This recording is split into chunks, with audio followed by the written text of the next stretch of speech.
Hello, everybody, and welcome back to another episode of the Big Bros podcast. My name is Ilan, and I'm joined by my lovely friend and co-host, Jeremy. How are we? I'm good, mate. I'm G'd up. We've done a little Michael Smoke impersonations off the camera here. Shout out to Higher Up Wellness, and I feel like that's gotten us into a good groove with our tonality of our voice and our conviction to dive straight into this. So I'm very keen and G'd up. It ain't easy, but it is simple, guys. Don't overcomplicate it. That's as good as my impersonation gets. Now, I do apologize for anyone listening or watching rather on YouTube. I do have this fat red bump on my forehead that looks quite unappealing from an aesthetics point of view. So I do apologize for that. You mean from an aesthetics, not an anesthetics? No, not from, did I say anesthetics? Yeah, I'm not putting myself to sleep. But it doesn't look too great. But it's all right. I've got one on the other side here, but I'm just lucky that the camera's not facing that bit. Yes. Anyways, we're not perfect. We're far from it. We are flawed. And part of being flawed is a massive reason why people pursue breakups. But I'm curious to know, is there ever a right time, or is it ever appropriate to take an ex back, irrespective of if you broke up with them or they broke up with you? Look, there are rules and there are things that people follow and there are guidelines, but I think, there are also outliers that come with that, and there are people that do go back to their exes and they find a way to work. But I would say that's an outlier. I would say in the grand scheme of things, when you hear about people going back to their exes, it doesn't work. There are reasons as to why you guys broke up in the first place, and those reasons need to be remembered. I think it is very much a conversation about self-esteem, about values, about progressing yourself in a way that you want to be different to what you were previously, about leveling up. And these are all the different things and concepts that we will dive in when discussing this, about whether you should go back to an ex. Simple terms, no, you shouldn't, for many reasons, which we will go into. Take it away with the first one. First of all, you don't read the same book twice and expect a different ending, now do you? You don't. Right? You don't watch Titanic twice and expect Jack to be the one that lives and Rose to be. Yeah, the script's going to be the same. So are you seriously expecting that the outcome of you trying again in this relationship is going to be any different to what it was the first time? Now, you asked me, are there any good or bad reasons to ever go back to an ex? I can personally think of very few good reasons, and I can only think of many bad reasons. So let's start off with the good. Perhaps you two had a great relationship and connection, and one of you had to move away for work. And perhaps there was nothing inherently wrong. They were your person. But somewhere along the line, they said, I have to move away. Maybe you needed to stay here, and you couldn't go with them. Maybe they needed to go to chase their dreams overseas for a job, to explore, to travel, and you had something at home, you had to stay with family, so be it. And then it happens, and it's not an uncommon thing. Even there, in those reasons, I'd be almost like, well, you know what, if they were the one for you, then you'd make it work. You'd make it work. But guess what? I live in reality, this happens, and people in those cases have higher chances of coming back together and making things work, because there was not a legitimate reason to end things. But that being said, that's a minority of the case. More so a time and place situation as opposed to experiencing flaws within the relationship, which has then caused you to end that relationship. Correct. So here are some bad reasons. So if you're listening to this podcast and either you've been broken up with or you've been the one to have broken up with someone and you're feeling these following reasons, this is not a reason for you to get back with them. Firstly, you feel lonely. That is not a good enough reason to go back to them, because the truthfully is if someone else came along and swept you off your feet and you didn't feel lonely, then it wasn't anything about that person that you miss. And feeling lonely is part of going through a breakup. And please remember that, people, if you're listening, because that is such a key feeling that we feel, and we use that as some form of weaponry to then go and chase either that person again or get back on the town and try to go and find someone else. You're not actually grieving that moment in time. You're not actually processing that feeling of loneliness, that feeling of separation from that person. And not processing that feeling is step number one as to what you should absolutely do to then rebuild your self-esteem so that you can get back on the horse, level yourself up as a person, and find someone again that is suitable to you. If you just feel that sense of loneliness and you're listening to those toxic people in your friendship group that say, oh mate, you just got to get over them to get under them, and you just got to get back on the town and find someone and sleep with them, don't listen to that. That is the worst advice you can listen to, because you're not processing that sense of loneliness. You should be feeling lonely during this time. You should absolutely be going through those motions and feeling that separation. And if you acknowledge that you are feeling this way, that is step number one as to what you actually are doing extremely correctly in that process of healing and grieving to then move forward. So feel that sense of loneliness. Do you think having a great connection with that person that you broke up with is a good enough reason to take them back? Absolutely not. I don't think it is either, because you can have a great connection with anyone. Just because you have a great connection with someone doesn't mean they're a person that's good for you or right for you. Number 3, you had incredible attraction to them, whether it be them physically or their personality. Again, you can be attracted to a lot of people. Does it mean that they're going to be healthy for you in the long run? Absolutely not. If we think that their personality traits or bad habits that they maintain will magically disappear somehow if you get back with them, they have done so much research on personality constructs, on personality traits. The research says is that most people live and die with the same personality traits. Now, you can have a bit of elevation in some traits. It can kind of go down in some aspects. But the truth of the matter is people do not change. This idea that somehow if this person got back with you, they'd be a little less neurotic than you, a little bit more conscientious, and in layman's terms, a bit more organized, at least a bit less sensitive. That's not true. How can you expect them to change something so fundamental about them? Something that's part of their hardware. I'm going to quickly go on a mini tangent. I'm a massive believer that as humans, we all have hardware that we cannot change. And that's more or less our personality. I agree. Just like a computer, right? But on a computer, you can also download software, but the software isn't greater than the hardware. The software needs to interact with that hardware, right? I can download software in my day-to-day to make me slightly more organized, but I might need that software to compensate for the fact that I've got bad hardware that is making me really disorganized. So look for that person's hardware. Don't look for the software that is temporary, that might give you a virus in the long run. So be clever with that. Last thing I want to say is that if they don't change, what makes you think you are the person that they're going to change for? Do you think that change is actually possible? What do you think? About the change point? Yeah, do you think that's even realistic? We've whipped through a lot of those points, and I kind of want to slow it down and actually talk about some of them, because there's a lot to digress about a lot of those points. So if we do go back to the point about great connection, if you think that you have that great connection with that person and that is a reason to go back to that person, like you said, you've got great connection with many people. Many people. So what is it to say that this person has that halo around their head and they are the one for you and the only one for you that you can have a great connection with? I think that speaks a lot to who you view yourself as a person. Do you truly think that you're unable to form great connections with other people and that this person is the only one you can form a great connection with?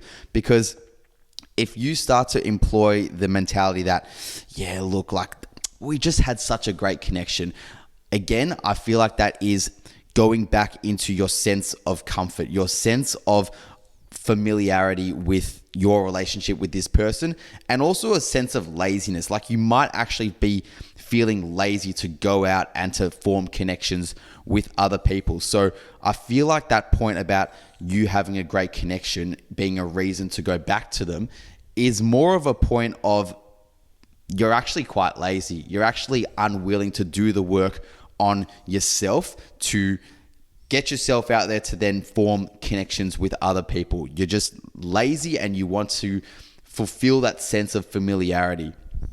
Going back to that next point then about having an incredible attraction to them and thinking that that's a reason to get back to them, break that one down for me. Why can't that be a good enough reason to get back with them?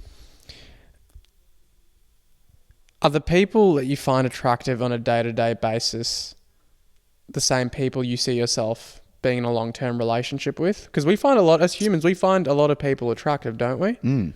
Even those in committed relationships, it's natural to look at someone and think, yeah, they're physically attractive or their personality traits are attractive.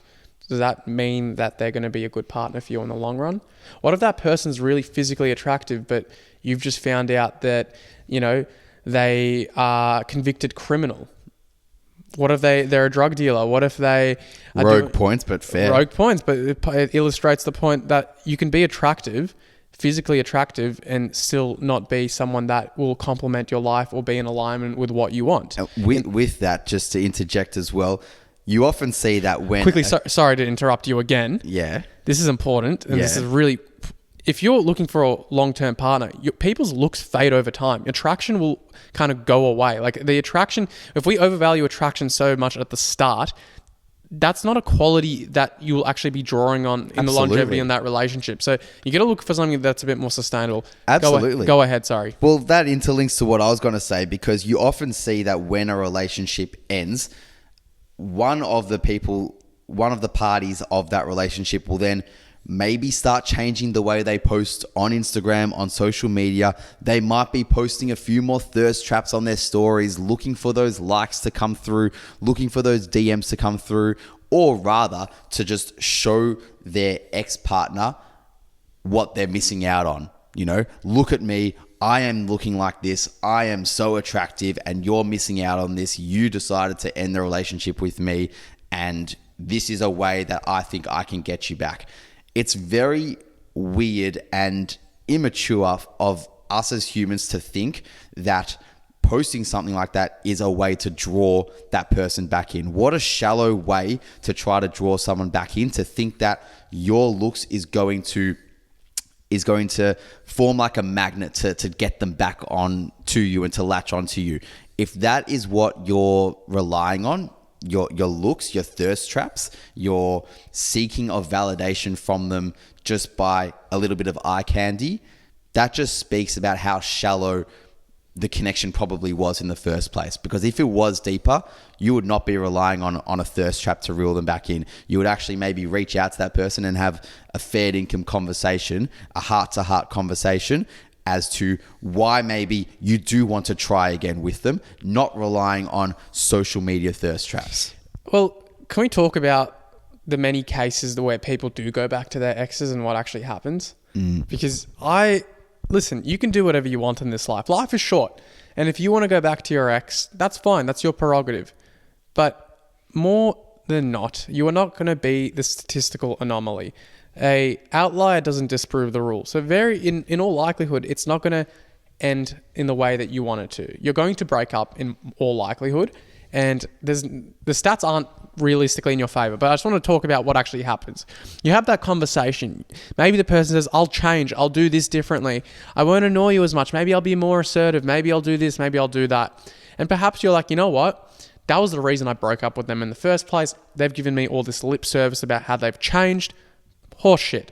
It's all an act. It's going to be an act for the next few months. So lip service. It is lip service. So again, the devil you know is much better than the devil you don't. So you go back to this person, you habituate with them. The intimacy is great. That connection is great. And guess what? You're in that rekindled honeymoon stage again. The same part of your brain that's triggered when you take cocaine is triggered again in this context. And it's amazing. They look almost flawless. But there's almost this pressure now in this relationship, isn't there?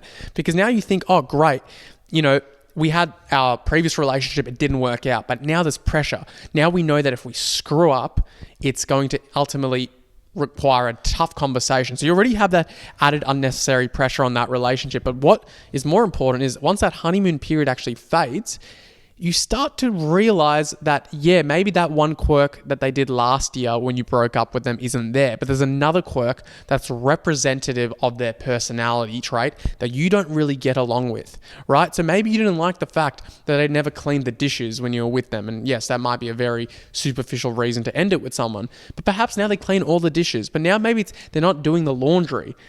Maybe they're not cleaning up after themselves. Maybe it's other stuff. So maybe it might let's use those as analogies for personality traits. Yes, personality traits. And the reason I'm using them is because I'm truthfully just not thinking of a better example. But it's to illustrate the point, and I doubt those are reasons someone breaks up with someone, but in the sense of like, it represents the same aspect about their personality, which in this case would be how conscientious they are potentially, or how organized, or how clean they are, what they value. So more than not, you'll end up breaking up with them for a different reason that's tied to the same broader reason. And we sometimes delude ourselves into thinking that, you know what, if it's only for one or two things, I'd be back with them. And I don't buy that. Even people who break up with people impulsively, I don't buy that it was ever an impulsive decision. Maybe it was impulsive in that moment. But for about a few weeks, for a few months, you had a bank of evidence inside of you that was telling you, your body was telling you, maybe you were anxious, that they are not the right one for you. And that's okay. There's nothing wrong with that. But if you ended it with that person and you felt it was an impulsive decision, chances are it wasn't. And 1 to 2 reasons is enough. We sometimes think that, it was only because they did this. It was only because they made me feel this way, or they made me, that it wasn't great when we were in public together, but it was really good when we were just one-on-one together. And it was just that reason. And maybe we can work on that this time. But that's a good enough reason. If it is just that one reason, if that was the reason that you ended with them in the first place, that is a good enough reason. It doesn't need to be sugar-coated in any other way. It doesn't need to be made worse to believe that it should be something else. And that's another hard thing, is that if you have gone through a breakup with someone where it actually wasn't all that bad in the relationship, and you still have so much respect for that person, you still have a strong care for them, a strong perspective on them as a person, you like who they are as a person, and you really loved your relationship with them, but there was that one thing, or those couple of things that was enough for you in that moment to move on, that's okay. And that is absolutely a good enough reason, because we tend to think as people, and I think social media, I think movies have all led us to believe that breakups generally need to be quite bad. You need to look at your ex in an adverse way. You need to view them as this devil, as this person that made you such a shell of who you are, and they're just this monster. Horse shit as well. What bullshit. You can have a breakup with someone where you still have such great respect for, but there was just that one thing, or those couple of things, that was enough for you guys to move on. And that is the hard part when it comes to this situation, because often when it is that breakup that is actually a good breakup, and they're a good person and you're a good person, but there was that one or two things, I feel like this is when these thoughts of, should I get back with them, start to creep in, because it wasn't all that bad. It was probably actually quite good. And you start to think, maybe if we just work on these one or two things, it'll be different this time. Yeah, if you're misaligned with them in values, and maybe you got along with them in every facet of life, like the values aspect is pretty big, isn't it? Like if the things that you value are very different to you, then how do you expect that your relationship was going to work out? And I actually like what you said there. Not every breakup needs to be painted as this catastrophic betrayal where someone, committed infidelity. Like in a lot of cases, some relationships don't work out because of one or two things. And those one or two things can be major impediments to that relationship growing and becoming fulfilling. But that doesn't mean it's not a good enough reason to end it. But with that being said, there are a lot of relationships where one partner ends it, and you're left in this state of despair. And you know what? You may have not seen it coming, and you thought, you know what? I thought this was going to be the person I spend the rest of my life with, or perhaps you're not even thinking that far ahead, but they're your person. That's what it feels like to you. And they've broken up with you. They've given you some bullshit reason, like they're wanting to go and, find themselves. They're trying to go on this self-discovery journey, or whatever. What do we always say? Under a lotus tree. Yeah, meditate under a lotus tree in Sri Lanka. Like, great, they might do that, and more power to them. But I'm a massive believer that when people get broken up with, we can get really attached to the reasons they say verbally, and we might not actually look at the actions that underlie what they're saying. So if they've broken up with you and they've told you, you're actually such a great person, but I just, I'm not feeling the love from you anymore, and then proceeds to tell you, yeah, I'm going to need to take a lot of time to heal. And then you see them flaunting their stuff quite quickly on social media. It's clear that they're seeing other people. That's fine. There's no issues with doing that. But what I am saying is, don't delude yourself into believing what that person is telling you when they've broken up with you. Because chances are a lot of times they're trying to tell you stuff to let you down quite easily, not in the sense of like wanting to hurt you. And I think a lot of times something that is quite important for people to remember, and this is going to sound harsh, but it's the truth, and you might not just agree with me, but my belief is when someone breaks up with you, they might not be fully conscious of this idea, but they're essentially communicating that I want to break up with you because I know or I think I can do better, whether that's from a physical attraction point of view, whether that's from a personality trait point of view, whether it's just a holistic idea of what I think I can attract into my life. That person has essentially communicated that to you. Now, you and I had a conversation before.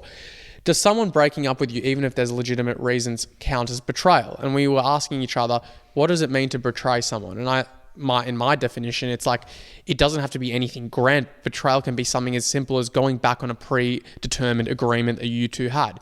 And in a lot of cases, that is what a relationship is. Sometimes it's spoken, but it's an unsaid commitment to one another that you're going to be there for each other. You're going to navigate hurdles in life together. So that when that person tells you, I'm breaking up with you because of X, Y, and Z, perhaps I want to go meditate under a lotus tree in Sri Lanka, they're also telling you, maybe non-verbally, and maybe something they're not conscious of, is that they're breaking up with you because they think they can do better than you. And that's okay. That's why a lot of us break up with people, because we believe that the person that we're with is not going to be suited or be in alignment with what we want. And there's nothing wrong with that. But that is a bit of betrayal. So if someone's done that to you and then a couple months down the line, they've come back to you and they want you back, do you think it's because they truthfully want you back? Or do you think it's because they never found anyone better? And that's where the whole point of self-esteem comes in, when you are that person that's perhaps been broken up with. And this is the hardest hurdle to jump over, because you might still have feelings for this person. And like you said, they've ended with you for particular reasons. They've broken down that pre-existing commitment that you guys once had. And who knows what the reasons are as to why they would want to get back with you. They could be saying a bunch of different things. Whether they're true or not, you will never know. And that's where your self-esteem will truly be tested, because, say it's you and I, and say, you've broken up with me and 6 months has gone by and now you come back to me and you say, you know what, like, I just want to try and make it work between us again. I'm really missing you and I'm going to be better and I'm going to do this, and all of these promises. And that's all they are. They're promises. They're not actions. And you, as this person who is being fed all of this stuff to, you're kind of left in this position where you have a sense of power in a way to make the decision, because this person is essentially asking for your approval again. But it's such a testing time for your own self-esteem and for your own development as a character, as to what you want to do, because you don't know what this person is actually believing. You don't know whether they're just coming back to you because they are lonely, like we said before, whether they're just, they're craving that affection, they're craving that touch. And you might actually be doing a lot of self-work on yourself within this time frame. You might be at level 80 and they might be at level 60 still, but you don't know that, because all you're hearing is they're going to do X, Y, and Z to be a better person. And as that person who is being fed all of these promises, you're left with the ultimate decision as to whether you follow your heart, because maybe your heart is still there, or whether you follow your head. And oftentimes you hear about those people, unfortunately, just following their heart. And the same story goes, where the same flaws are there and the relationship might be good at the start, but then it'll break down again. And then you find yourself back at that same point, and maybe in a worse situation than what you were previously. So oftentimes when this does happen, there might be some merit in saying go with your head rather than your heart. Jeremy, if you, let's say, as you eloquently described our relationship that we never had, if I broke up with you and then 6 months later, after I tried for a relationship with other people, maybe I saw other people and wasn't getting what I wanted, and then I thought, okay, you're the best I could ever do, so I'm going to go back to you, and you still take me back, I'm going to be honest with you. I might not ever communicate it to you, but I've lost respect for you. Yeah. I've lost respect for you because you've essentially let me come back into your life. You haven't essentially made me have to prove why. Work for anything. And not that you necessarily need to make the person work for it, but I've ultimately upset you. I've put you through this state of grief, and I have the gall to just come into your life again and expect you. Is it that easy? Do you not value yourself as a person to say, hey, Ilan, you really upset me. You did this to me. Yeah. You hurt me. I was a mess. You came out of nowhere. And perhaps your reasons for breaking up with that person were legitimate, because in a lot of cases they are. But the reality is, I will likely not respect you. And that's just how our humans work. We naturally have less respect for people who don't respect themselves. You look at it biblically. There's stories about respect. Who am I? How can I expect to be loved by everyone else if I don't even love myself? And it's the same scenario here. And that's what you're essentially sub-communicating to that person. And as you said, I like what you said there about the whole power aspect. I've got a lot of power there. And you might think you've got the power, but I showed you once before I can walk away. I can show you again. And you'll know in the back of your mind that one little slip up and I'm gone. Perhaps there's someone else in the picture. Maybe. And also another thing, like, aren't you going to be uncomfortable by the fact that there might be people in my DMs that I'm still chatting to because you and I aren't exclusive? We're not going to be fresh. We're not going to be back to what we were. And it probably would also take a lot of time to rebuild that sense of trust again. If you did try to give things a crack, you're essentially trying to rebuild all of that sense of trust that you might have had first when you originally were in a relationship. Hopefully you did. But this second time round, there's a different layer to it because you are trying to get through the scrap heap of, shoveling out all of those relationships that you might have built up within this time frame of being single, right? So you're trying to get rid of that, whilst building this sense of trust with this person and rebuild yourselves all over again. So there are all of these factors that might make it actually even harder to get back into a committed, mature relationship than what might first meet the eye and meet the head. You know what really shits me off is when people say, it took me to break up with you to know how much you truly meant to me. Horse shit again, because the best relationships do not require a breakup or a break for that person to realize. Should be communicated the whole way through. That's it. And most people who are in successful relationships communicate about the challenges they have. And you know what the acknowledgement is? It's, in spite of your flaws, I still love you. Whereas in this case, I didn't like your flaws, hence I broke up with you, didn't find anyone better, so I'm crawling back into your life. Now, what a hurtful thing to hear. Well, to that sense of respect and disrespect. What a hurtful thing to hear that, it took to break up with you to realize how much I loved you, how much I was grateful for you. That is not a romantic thing to hear. That is a crushing thing to hear. And if you fall for that, then you're weak and you've got low self-esteem.